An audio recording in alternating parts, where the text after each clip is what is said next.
Paljudele televaatajatele jäi viimasest Urmas Oti saatest mulje, nagu oleks sotsiaalminister Marko Pomerants nimetanud meid, eestlasi, idiootideks. Vaatame, mida Pomerants tegelikult ütles. Kuulge, aga miks te arvate, et teie peate meie eraelulisi küsimusi lahendama partei tasandil?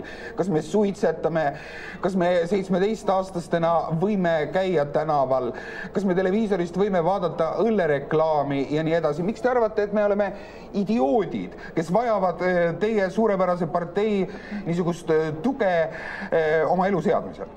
Aitüma, ma siiralt eeldan, et te ei ole idioot, nii nagu väga palju Eesti rahvast ja suurem osa.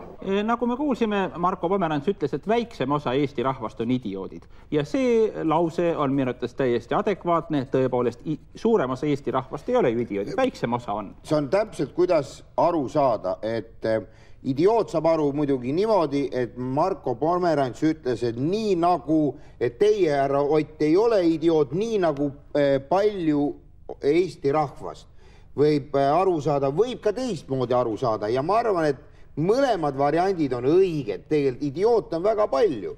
Aga antud juhul ta ei pidanud inimesi minu meelest idiootideks.